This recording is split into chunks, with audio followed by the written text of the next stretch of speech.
Greetings, brothers. This is Waymon Brown back with another video, a message to the Love Deprived Black Man Part 2. Thank you so much for joining me for a second time around on this series. This next video is actually going to be a continuation of a conversation that we started earlier, which of course was entitled, A Message to the Love Deprived Black Man. And in that video, we explored the state of mind of the brother who, since his youth, has just wanted to share in a loving relationship with one woman whom they're attracted to.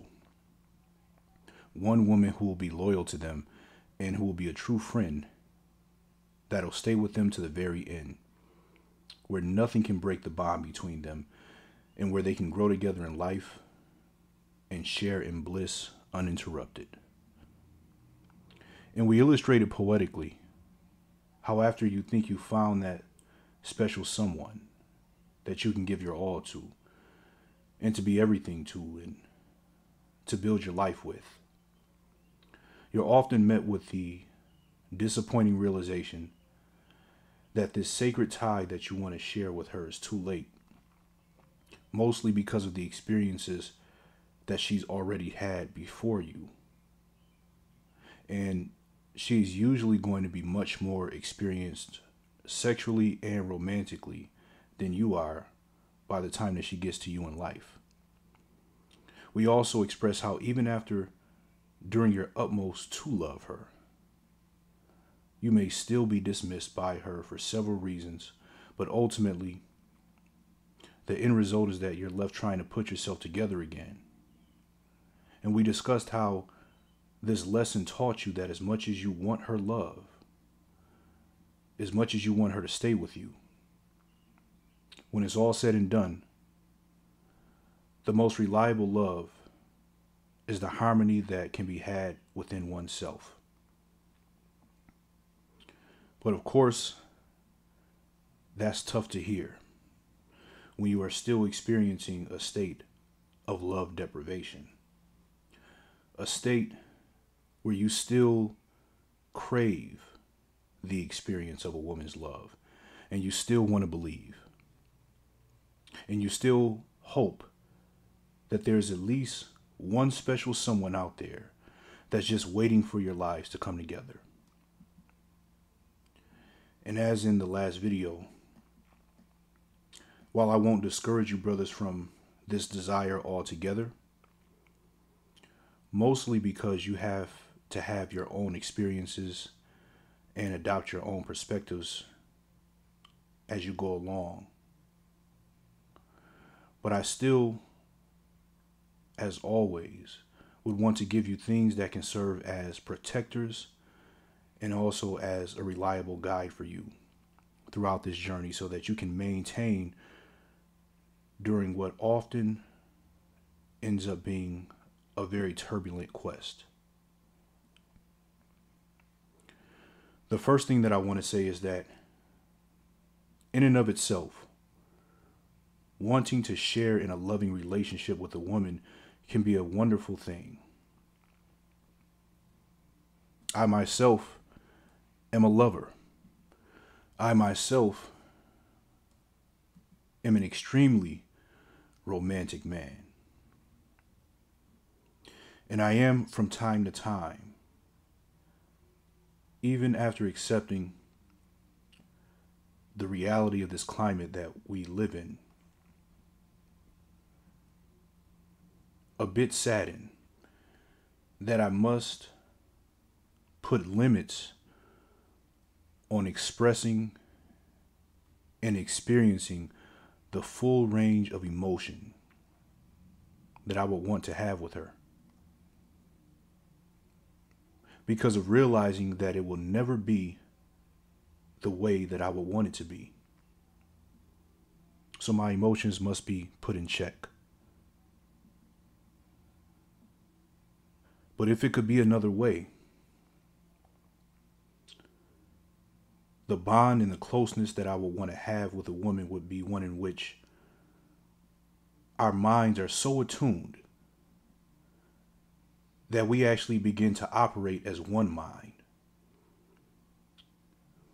where we can experience the spiritual estate of being under the governance of a power that is greater than the both of us, directing us.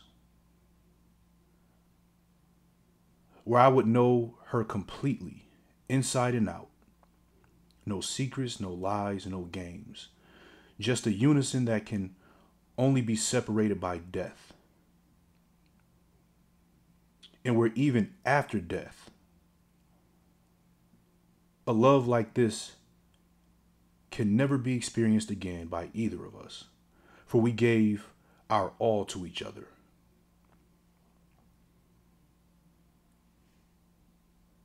And when we die, I would want it so that our closeness is so strong that if I die, then she dies shortly after. Or if she dies, then I die shortly after. Because we are truly each other's half. But better yet, I would want us to have the honor of dying together in each other's arms. Ideally, I would want it to be where life isn't even worth living if she's not in it. And therein lies the problem. You see, we as men who are lovers and who have so much love to give, and so much that we will want to receive in return, we've led ourselves down a deceptive trail because romance is indeed idealization. It's an idealized view of reality. Within this idealized view, we've created this picturesque state of what we want to have with her instead of accepting how things will likely turn out by simply observing all of the pictures that are around us in mass. We are indeed no exception to the realities of love deferred. And we as romantics, we can find ourselves idealizing many things in life. When it comes to wanting children, for example, many times when you picture being a parent, if you are not yet one,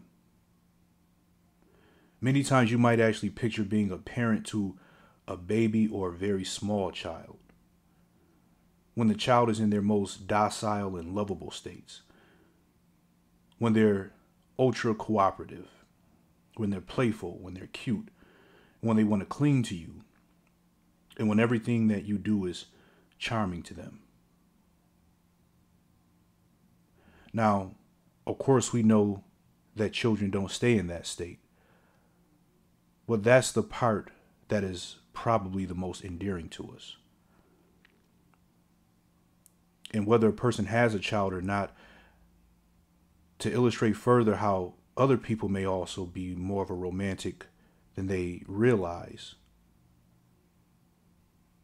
I've never once heard a person say, I want a teenager. See, many people aren't looking at the full spectrum of what it really takes to start a family and to maintain that family the whole way through, where you actually partner in raising a child into adulthood and go through the disheartening phases where the child might end up as a drug addict, a menace, even after all of your hard work and your efforts and your teachings, even after everything that you've inculcated, even after all the sleepless nights, even after all the sacrifices. And oftentimes, even when forecasting the rearing of a child into adulthood, we may find ourselves even romanticizing that.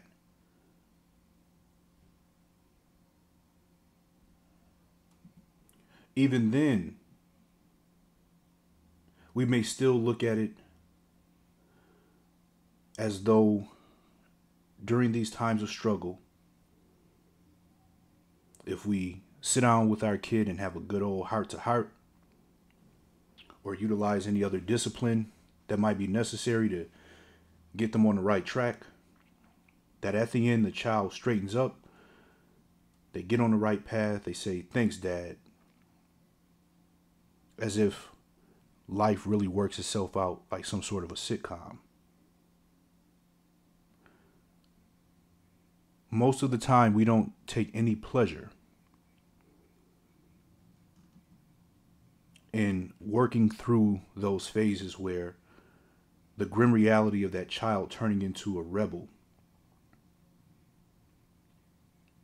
a child that can even end up desiring our own demise at a certain point.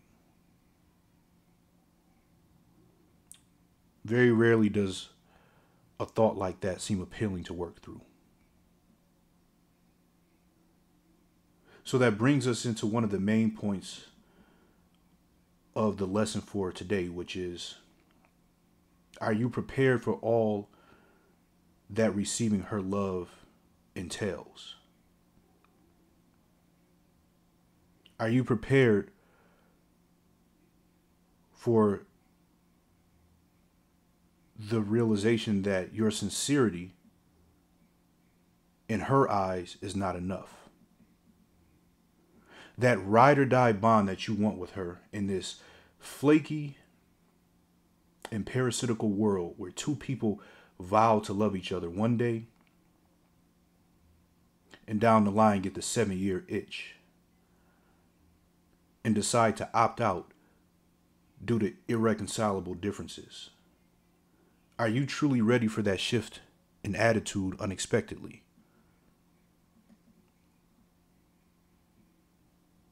You see, when you're operating within a state of love deprivation and you want to be wanted and you want to share yourself so much with her, this spell that you finally are under, that you've been asking to be under for so long, can leave you severely unprepared for when things don't go as imagined, when they don't go as anticipated. And your unpreparedness is what can lead to your literal calamity.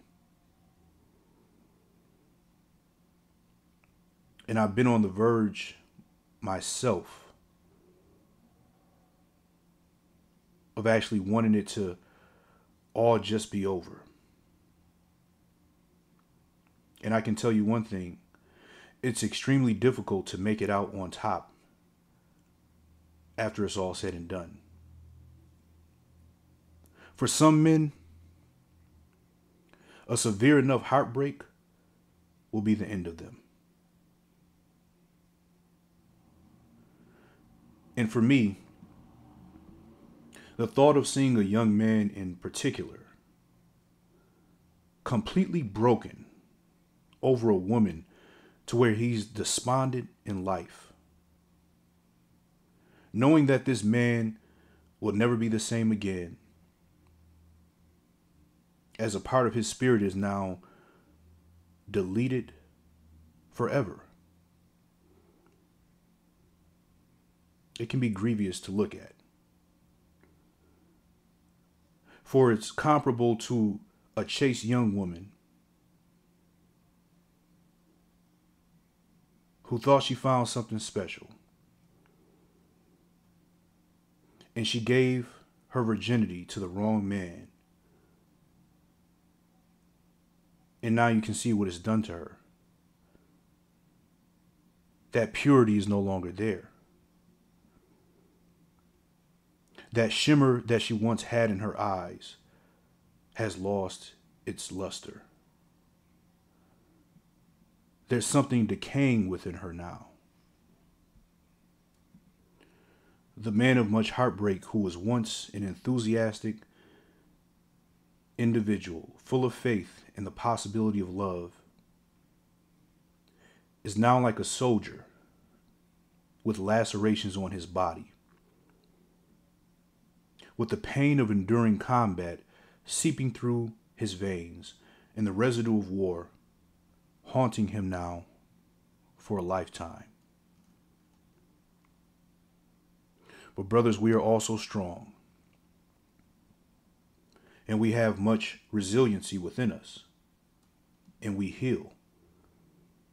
And our once unsightly scars now serve as badges of courage. We've earned our stripes. But to actually see oneself make it out on the other side of things, to actually have that fighting chance, it requires the appropriate gear, some form of weaponry, training, conditioning, just to be able to have a chance to survive.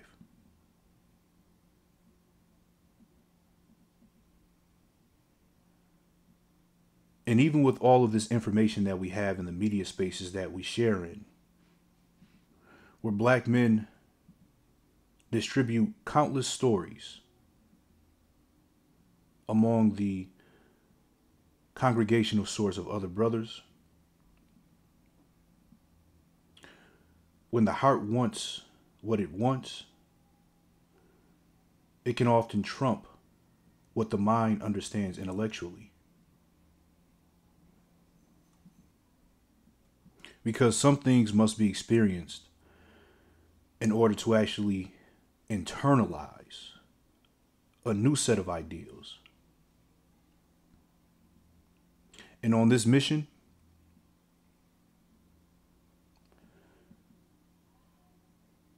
you don't have a walkie-talkie with your fellow soldiers to correspond on. Because the heart hears what it wants to hear. So you have to make it to a safe location on your own.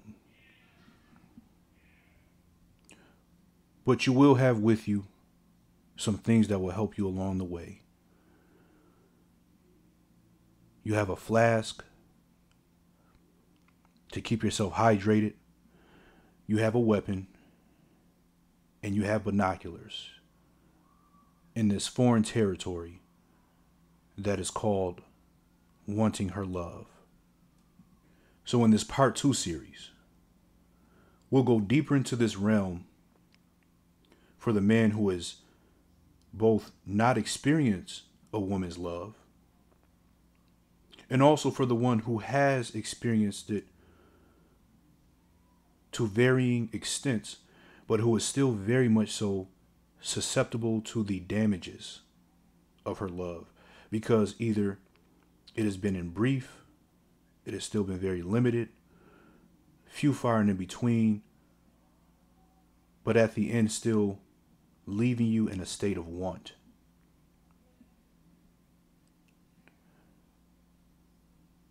So let's get started with the landmines that are all around you as you try to navigate through the darkness. Watch your step and trust your senses. Now, the first thing that we should talk about is being aware of the types of circumstances involving women that must be totally avoided altogether. In the first circumstance is meeting women at nightclubs and bars. Now, I don't care about how many success stories that you've heard about. Getting involved with women that you meet at nightclubs can be an absolutely terrible idea for a man who's in search of love. Now, it might look as though she's just there to enjoy a night out with friends, but these women usually have a very heavy rotation of male attention because they spend on average a couple nights a week socializing with various men in states that range from kind of tipsy and kind of flirty to all out drunk and promiscuous. Now, there is a time when you may actually be able to get to a point where you can handle dealing with these types of women, which even then is still not really a good idea overall. But I'm telling you right now, brothers, this is not the time for that. Because as I mentioned, we have to be honest with ourselves, right? You see, when you meet women in this sort of an environment, understand that these women's social lifestyles are outside of the comfort range of your emotional temperament. Remember when we talked about how the lover in us will often try to romanticize how we want things to be instead of how they really are? Well, generally speaking, women in these types of spaces, they relish in the idea of constant male attention and sexual opportunities. This is not the place to try to find wifey. These women are going to be dressed, of course, very provocatively, which looks good to the eye, but it's also a general indicator of her attitude towards her sexuality. Stay away from the freak chick. That's not for you. Yeah, she might be sexy. You might have a conversation with her, and yes, she might be willing, but meeting women in these types of environments will really mess your head up, because you'll come to grips with the reality that you are simply in the flurry of other guys whom she's talking to. Flings and casual dating is not for you, brother. I'm telling you right now. Recognize this and accept it. Meeting women in this type of an environment, it'll be a big letdown, because you'll quickly observe that she may seem like she's into you a lot one weekend, then you go in there a couple weeks later, and the same thing she was doing with you, she's doing with somebody else. All up on another guy, all up in another guy's face. That's not something that you should be putting yourself, that's not a situation rather that you should be putting yourself into. Understand the club, the bars, all that is just an environment for having options. And you don't want to be an option ever as a man, but especially as a man who's coping with love deprivation, because it's a cruel tease to your own self. These women are viewed as community property, not girlfriend material. Now, I'm not saying that a decent woman can't occasionally go out and spend some time with her friends and dance and have some drinks, and that's all it is to it. But the odds of running into that in any type of situation that would be worthwhile is like the odds of driving past a farm full of cows, and instead of it smelling like manure, it smells like peach cobbler. So avoid the woman who stays on the scene and who's out and about. It's not the type of girl for you. A lot of men know her. She deals with a lot of men. And you have no reason to start getting involved with her. It's just not worth it. Now, the other type of woman that you need to avoid, completely no exceptions to the rule, and this is real, and this needs to be talked about. And in my last video that I did, or second to last, it may have been, I actually said I might do a video on this, but it's going to be a part of this one. And that is completely avoid dealing with dancers at strip clubs. Let's talk about it, because this needs to be addressed. The song "I'm in Love with a Stripper" is not a parody. It's something that happens much more often than discussed. Remember how we discussed being aware of your state and how having a grip on our emotional management is necessary to avoid much of the pain that you can run into? Well, being in this environment is particularly harmful to the love deprived black male. You see, when you're lonely and when you crave a woman's touch and when you want companionship, the strip club can give you a false sense of reality that accommodates all those things at once. These women specialize in being masters of deception. Now, you might just think you're going in there by yourself one night just to get out the house a bit, blow some steam, grab a couple drinks, maybe eat some wings, be around some beautiful women for a little while, just to kind of clear your head. And it starts off like that. And then you might end up having a conversation with one of the dancers who works there. And then next thing you know, you really having a sincere conversation. And it doesn't even seem like she's trying to hustle you or that she even wants anything from you. She's not sweating you about buying her drinks or getting dances from her. She's just chilling with you. And then you actually start to see that, yes, you met at the strip club, but at the end of the day, you're still just two people. And then you get the idea that maybe you and her should start getting to know each other a little bit outside the club. And then when you get to know her, it's just like meeting women that you met in other environments. Same kind of story, right? She's trying to get back into school. More than likely, she's dealing with a lot of different personal issues. And of course, she's expressing to you how she wants to get out this type of job. She's tired of dancing. She never anticipated doing it for this long. She just wants to leave it alone. Looking for another job. Now, brothers, I'm telling you right now, and I mean this, if you are not careful, if you are not extremely careful in being aware of yourself and your weaknesses, you will end up dealing with a stripper in some capacity on an emotional level. And I'm not talking about just as a cool friend. I'm talking about to where you'll actually start trying to date this girl and be with her. Something that would have sounded absolutely crazy right before you walked into those doors can easily become your reality very quickly. Because just think about why it's so easy for this to happen. The women are already practically naked, and in some states completely naked. So what does that do to the mind? It gives the mind the idea around the possibility of sexual activity. There's alcohol being served, which of course makes people feel less inhibited and more loose, more relaxed.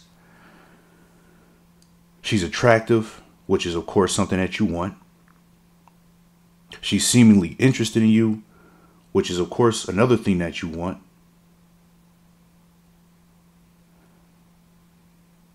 And the experience that you have with her, perhaps on the first, second, third time around,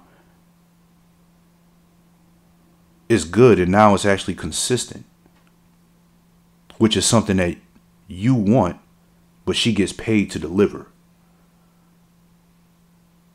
Now, even though some of these women, they may actually really like you outside of just being a customer. They might be thinking just like you. Maybe something could happen between you. They sincerely might be thinking along those lines. But getting involved with one of these women, and I know, as I mentioned, that I don't have that style of telling people what to do, but I will tell you that I think this is one of the dumbest things that you can do to yourself.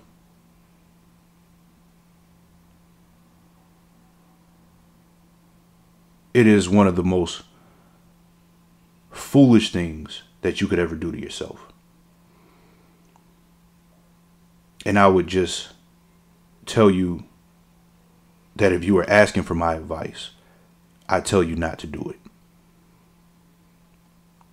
And the thing is, getting involved with these women, it doesn't always necessarily happen overnight. It starts off, maybe you just going to see her every week or so after you hit it off that first time. So now you going in there just to see her. Then it turns into You getting jealous of her interactions with other men because she's still at work. She got to do her job. Now you're starting to develop some type of feelings for her. And then it turns into you don't want to go in there anymore because you can't stand to see her working in that environment, because now you don't just look at her as a dancer anymore. And maybe you stop looking at her as a dancer early on, maybe even from the beginning, but now you just got to accept the reality that it's just too much for your soul to bear. Then it turns into you getting further involved into her personal problems, the texting, the calling, maybe the hanging out. And now here's that part of you as that hopeless romantic where now you want to actually try to save her. Now you want to help her. You want her to be yours now, which leads into you, of course, seeing the potential between you and her if she could just get out this business. And then you could accept it if she quits and just puts it all behind her. And before you know it, again, I kid you not, you will find yourself deeply emotionally involved with and attached to a woman who sells her body, who sells a portion of her sexuality for a living.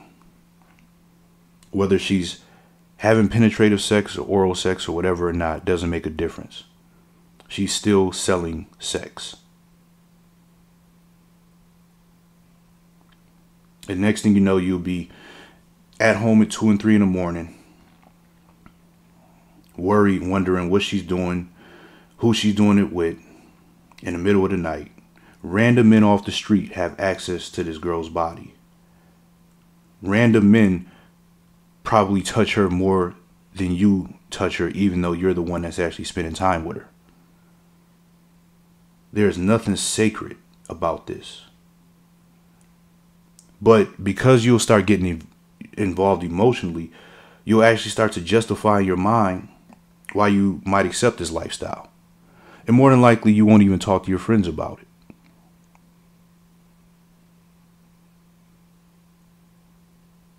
Because you know it's crazy.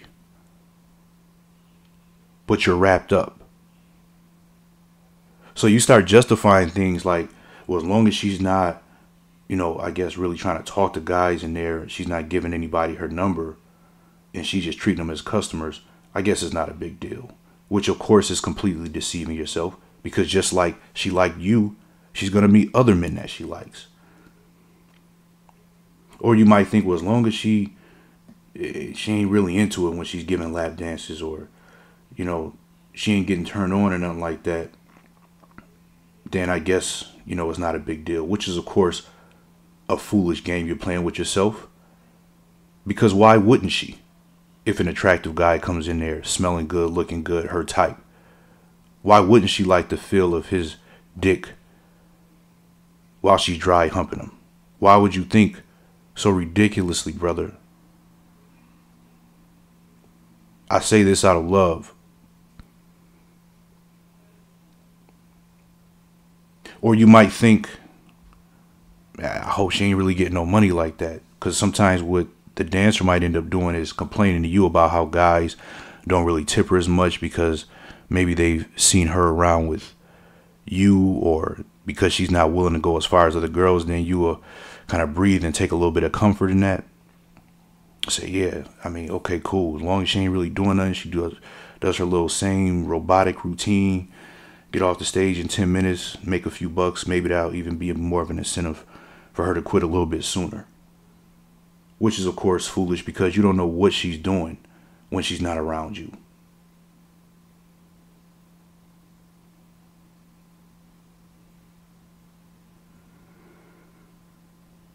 Keep away.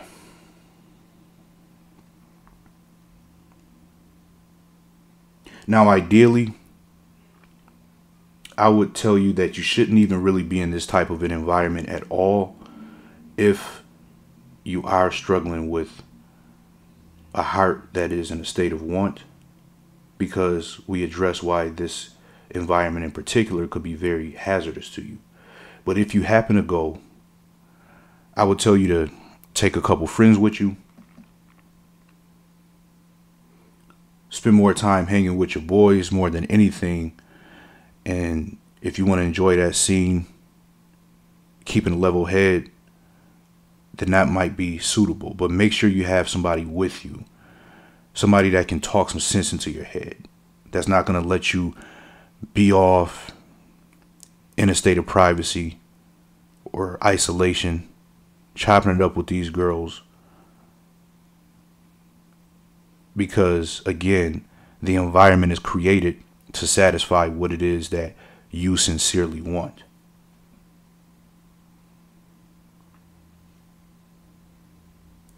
And don't try to reason with yourself, because you might think, well, I know a lot of these girls in this club have baby daddies and they got boyfriends. So somebody, had to be willing and understanding of this situation and accepting of it. Look, man, those guys who accept that don't have any self-respect, and they don't respect her. Most of these dudes are drug dealers. Most of these dudes are getting money out these girls. And most of them are just bums, don't want to work, don't want to do nothing.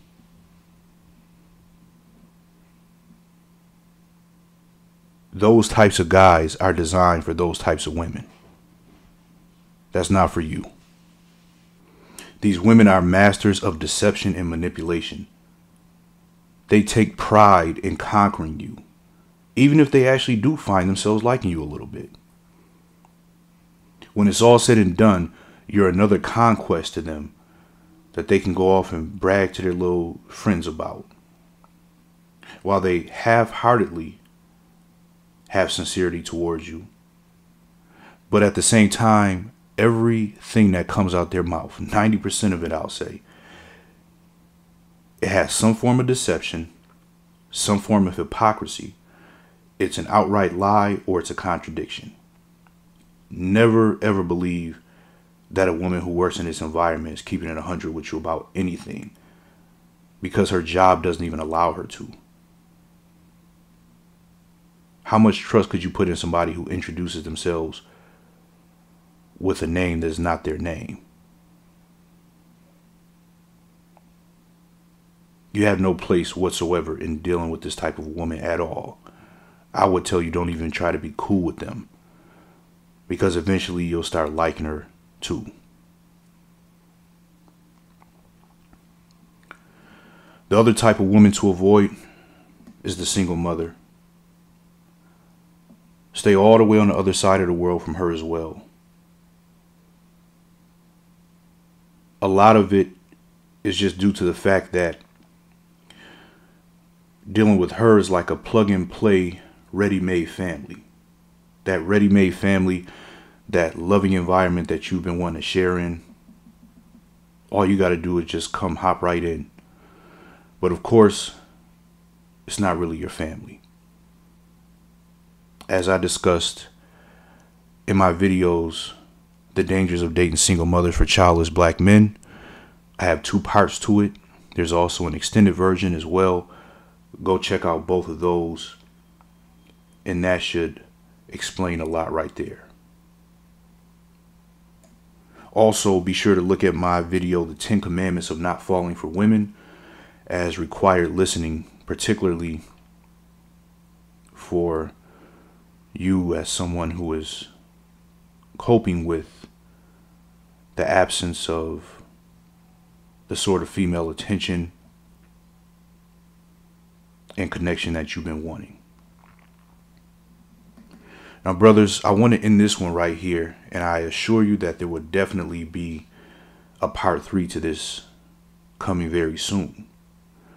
And we'll get further into identifying the common pitfalls of the love deprived black man once he's actually having experiences with women, and ultimately things that we can do to come out victorious on the other side of this.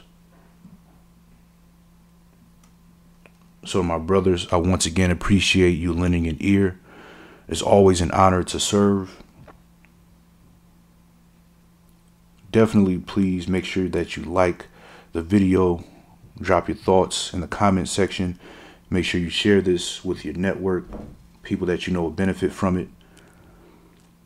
If you like to support the work, always much appreciated. Just the thought itself is appreciated, that you even find the work valuable to want to support. And if you like to, of course, I'll have the links in the description for you to do so. As always, keep your mind strong, your heart in check, and may wisdom be with you. Part 2, to a message to the love deprived black man.